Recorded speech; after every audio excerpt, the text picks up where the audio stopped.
Hello everyone, Glenn Irvin here, and this is a quick video about how to use Google Docs and just some quick tips for using them in your classroom. The first thing you're going to want to do is go to your Google Drive, and inside, once you're logged into your Google Drive with your WK Falcons account, you're going to find in the upper left hand corner it's going to say New, and then you're going to choose Google Docs, as you can see here. The next thing I would recommend doing is changing the name of the document. So right away it's going to give you a fake name for a document. Change that name. Then you can select a couple of other things that are right beside the name in the upper left hand corner, and that is this star item here. And that just basically means any important documents you're going to keep working on, you may want to go ahead and click that little button and it stars it for you. And then you can go ahead and click the folder if you want to place this document inside of a specific folder.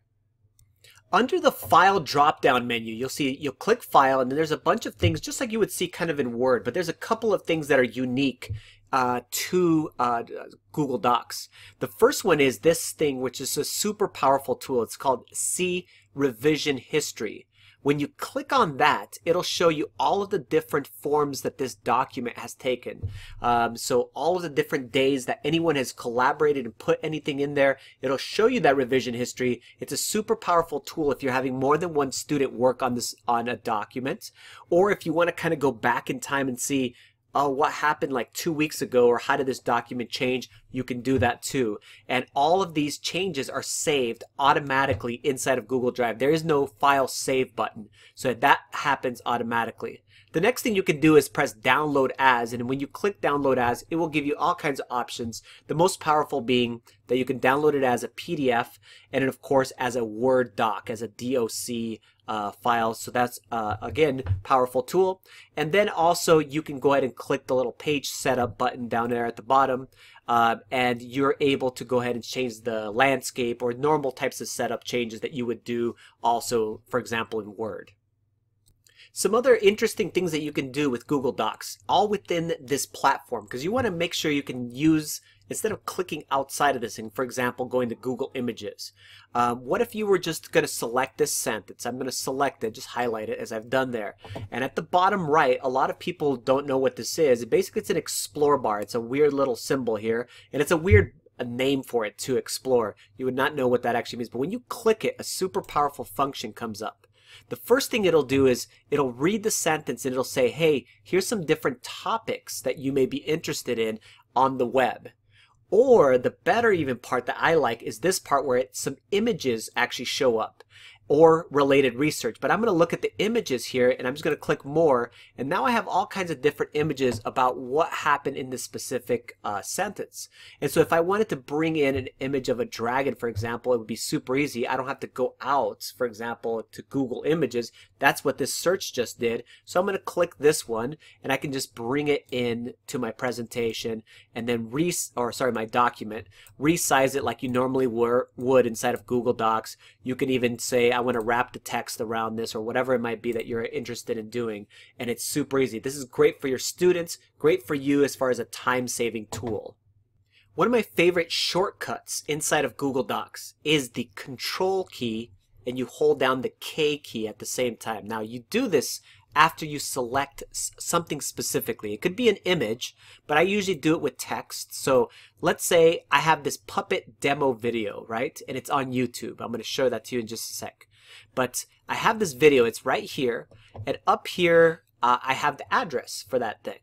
I can go ahead and select this address and just press copy or press Control and C, okay? And one of my favorite functions is, now I'm going to highlight this, because that's where I want my link to be.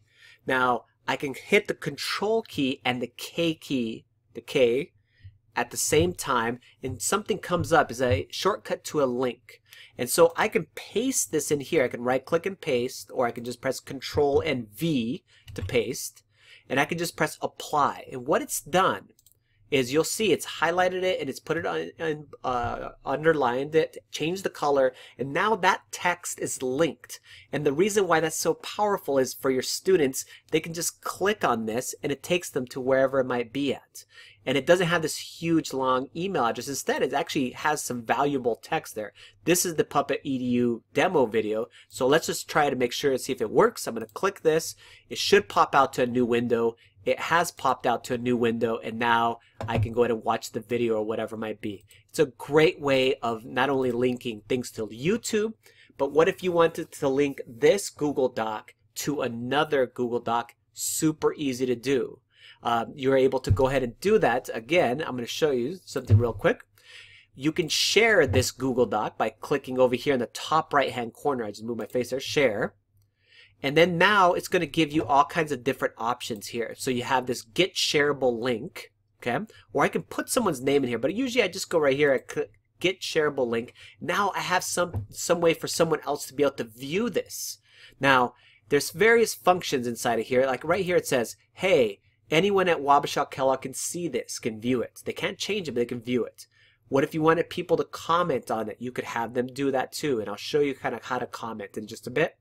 Or if you want them to work collaboratively with you and have editing rights, you can do that too.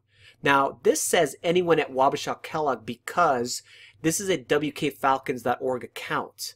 If you want to share it with someone outside of our account, you're going to have to click the More button, and then it basically says, hey, I want to share this with anyone anyone with the link. Sorry, you can click that, and basically they can edit it. Okay, so if you wanted to say something outside of Wabasha Kellogg, you can do this. And then now, when you have this, it says copy link. I can copy it, and I'm just going to show you kind of what that looks like. And of course, I could just paste that whole big address, and it looks like this. If I'm going to press Control V or whatever it might be, and it looks like a big long address. This is really not that useful. Usually people don't want to copy and paste this. Instead, they just want to click a button and be able to get to whatever it might be. That's when that Control K function works really well. So let's say it's link to document, let's just say. And again, you highlight it, you hold the Control and the K button, and then you paste it in there by pressing Control and V, or right-clicking and pressing paste, either way, and you just press apply.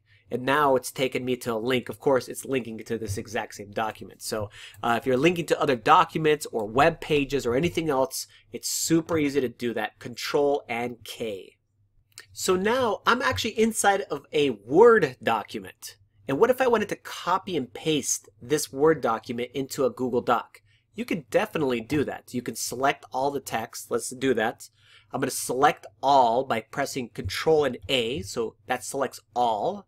Control all, and I'm going to copy it by pressing Control and C. It's a nice little shortcut. And then now I'm going to go back to the different Google Docs that I've had open here, and let's just do it on this one. And I'm going to go ahead and paste it all into here, and I'm going to show you something that happens when you paste documents. Sometimes the formatting is all messed up. If you've ever noticed that. So you see some formatting, you're like, oh, I hate the way that this looks, or whatever it might be. So I'm going to show you basically how to delete certain types of formatting. So to basically unformat something, clear the formatting. So like right here, we have this required materials in my Spanish 3 class.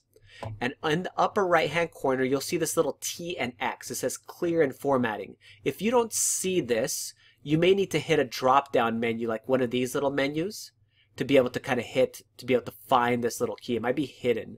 But once you click it, it's going to clear the formatting that came from an existing document.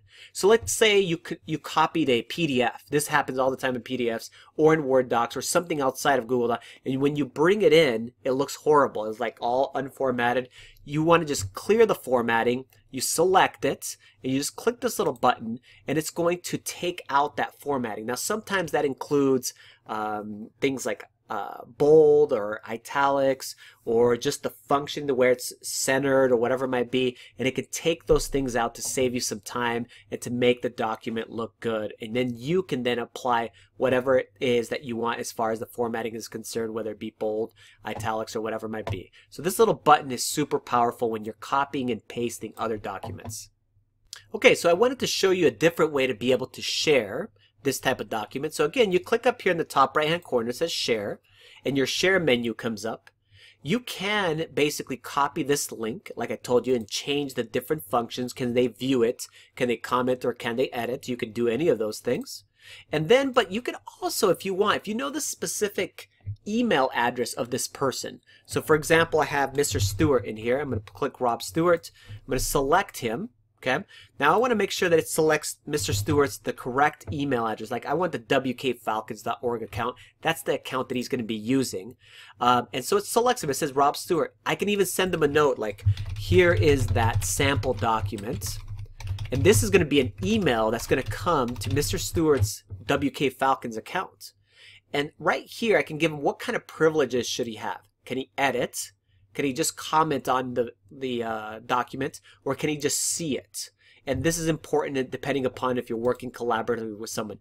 And then if I pressed send, it would send them an email. I don't even have to go to Gmail or anything else. It would send them an email right here from Google Docs, send it out to him, and then give him access to this specific document. So one of the best functions that I find especially with students, let's say you created a document, but you don't want the students to mess up your original copy. They could, and let me move my picture here over to this side, just press File and then make a copy. But if you don't want them or something to be confused and they start messing up your original document, that would be bad. Okay, so instead of having them file make a copy, you can do what's called a forced copy. So when they click a link, it'll make them make a copy. It'll say, hey, are you going to make a copy of this? And they press yes, and then now automatically adds it to their Google Drive, and they have a copy of your document. It's not the original anymore. They can annotate that thing, and then they can submit it, for example, in Schoology or whatever it might be. So I'm going to show you how to go about doing that. It's super simple. You're going to click the share button like we had before. And now you have this big old long link here. And I'm going to go ahead and copy it. So let's copy it. And I'm going to bring up a new tab here and paste that really long address up here in my address bar. I want you to focus on this end part right here where it says edit and sharing. And I want to take that part out of the address. And I want to type in the word copy. Okay. Now, that now is a forced copy that you can then share with your students. So I'm going to show you how that works. I'm going to go ahead and highlight this new link that I have, and I'm going to press Control and C, or I can right click and press copy, same thing. And then now I'm going to go ahead and go into, or back to that Google Doc, just kind of show you what's going on here. Let's go down to the bottom here, and I'm going to paste this big long address here, and I'm going to press enter. And this big long address, once you have it, you can go ahead and use it in multiple ways, and I'm going to show you that in just a bit. But basically, watch this. I'm going to click here, and now it's going to say, hey, do you want me to pop this into a new window? Yeah, I do. I'm going to click it, and you'll notice it says, hey, would you like to make a copy of this Google Docs for video document?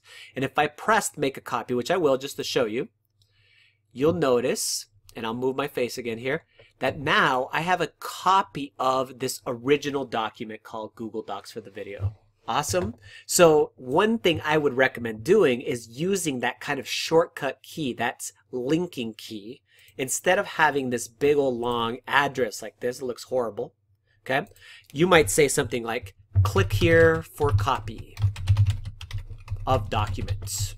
And then I'm going to highlight it. And then what two keys do we press? Control and K. And then I'm going to paste that link into here.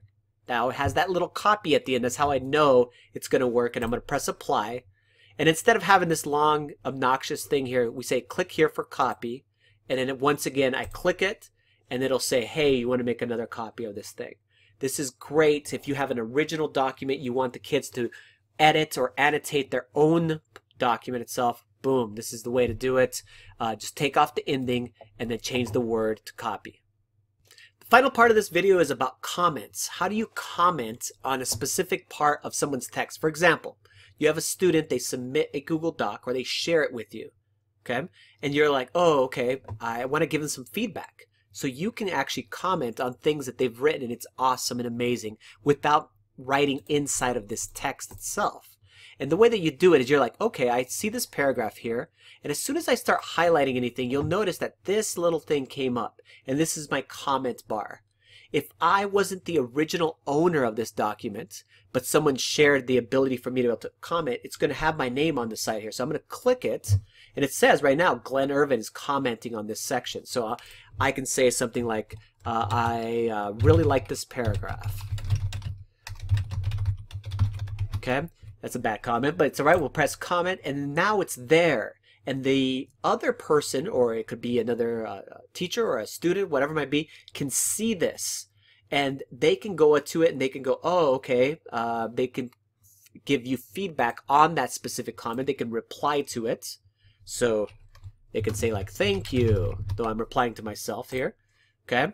And so on and so forth. You can have a thread about this specific thing. So you can really get some good formative feedback when you're writing, when the students are writing and you're giving them comments.